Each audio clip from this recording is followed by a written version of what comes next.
Yay, we're back! And to you that didn't take any time at all, but for me it was like a day. Never mind. Okay. Well, that thing really looks hideous from this angle.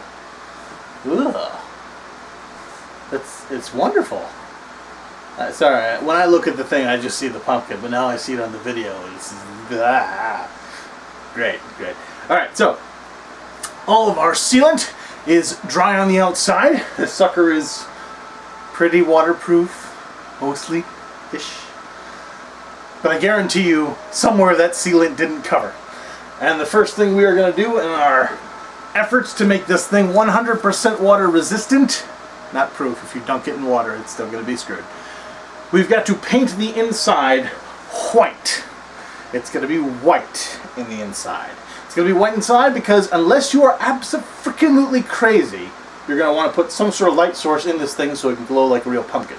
If you paint the inside black, that beautiful light source is going to get swallowed by the dark pigment and it's never going to show. So we've got to throw the inside white, and then I use a fluorescent yellow to go over the white, and the white just backs it, stays bright. That way, whenever you've got a light source inside, that light will then get reflected out without a problem. If you make the inside black or gray or dark, your internal light source is going to suck. It's not going to have anything to reflect against.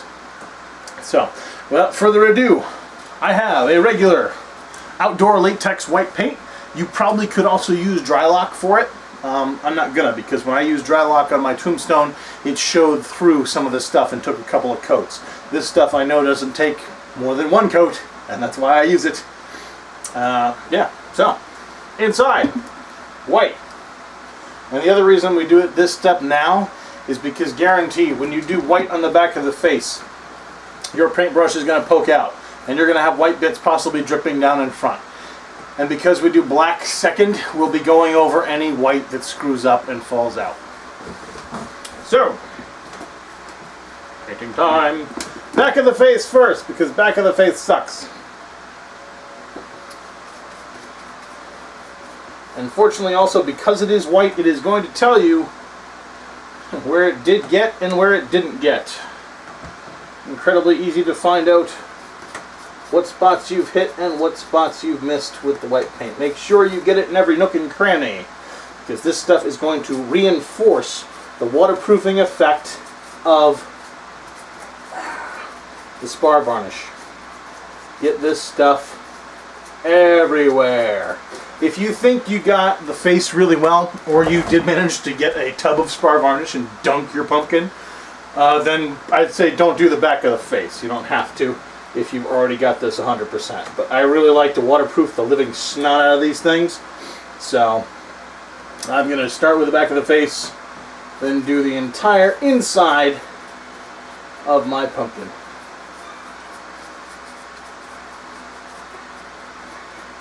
And just to reiterate, this is Valspar flat white exterior latex paint. I suppose you could use a white enamel if you wanted to, so long as it's some sort of exterior waterproofy, water-resistant-y paint. You just want stuff that water is not going to want to stick with and be friends with and mingle with, etc.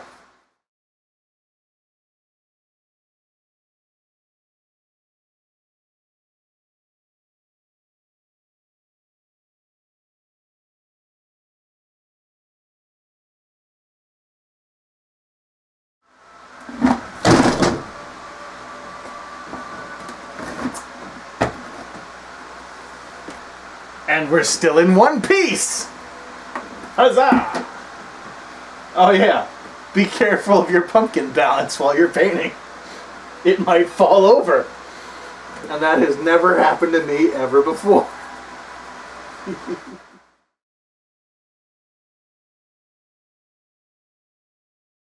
I almost had to do a tutorial on pumpkin repair right there.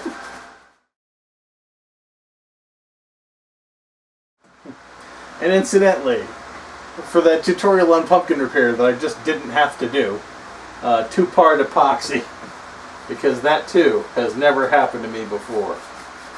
2-part epoxy cleans these guys up pretty nicely. after whatever shattered piece has been reattached, mushed together, and then absolutely slathered with 2-part epoxy.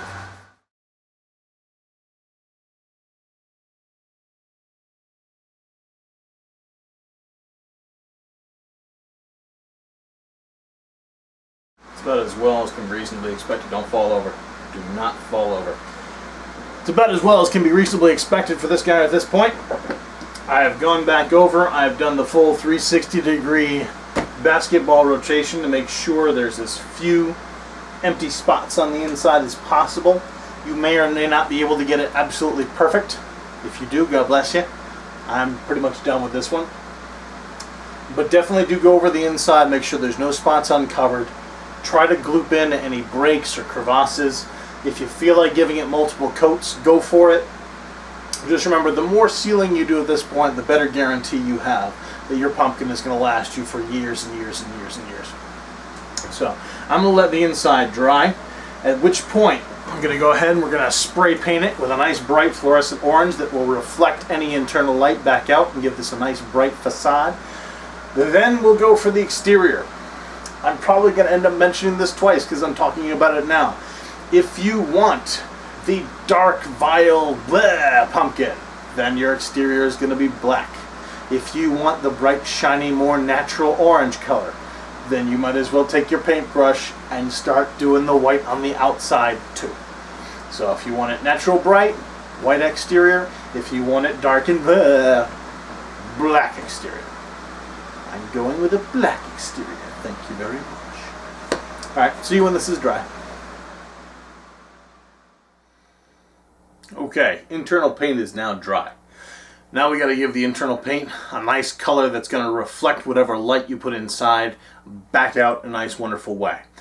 I use the flameless LED candles to light these guys up, because if you put a real flame inside, the heat's going to have nowhere to go, and it's going to burn the top and cause a hell of a lot of problems. So I need a color that will reflect that nice glow, and I use this nice, wonderful caution stripe, fluorescent, god-awful, super reflective yellow to do it. It's nowhere near as bad as it seems, because on Halloween night, and any night in fact, it just reflects kind of the nice warm candle glow. You can use a yellow, you can use an orange, but use some sort of kind of warm glow color that will best reflect what's going on.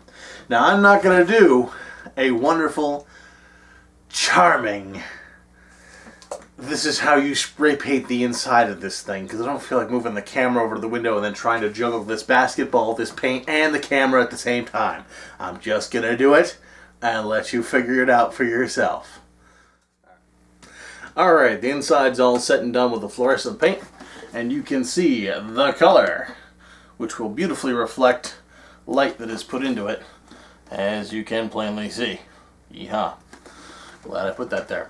Alright, time to do the outside. For this I am using a black gloss enamel. Exterior, yada yada.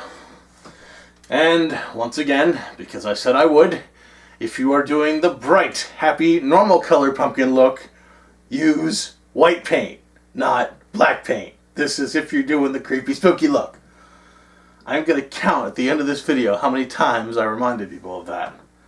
And then probably laugh myself stupid, because I'm betting it's going to be overly excessive. Alright. You can use an exterior latex as well. I am just using an enamel because the last time I was at the hardware store I said, hey, I want something waterproof. And the guy there said, and you want an enamel? And I thought about that and said, you know, that's probably a good idea, considering that the shell-like finish on an enamel tends to bounce water off like nobody's business. Alright, so here we go. Paint the damn thing black or white if you're doing the other color scheme. Okay.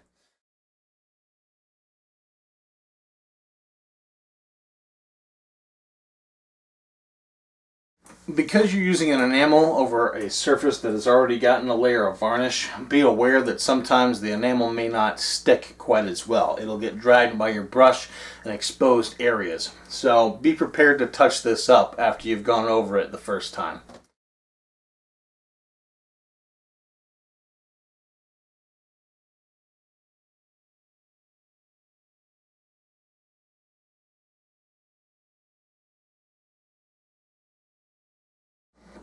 And I'll let this guy dry, then I'll go back over and do a touch-up layer and see you at that point.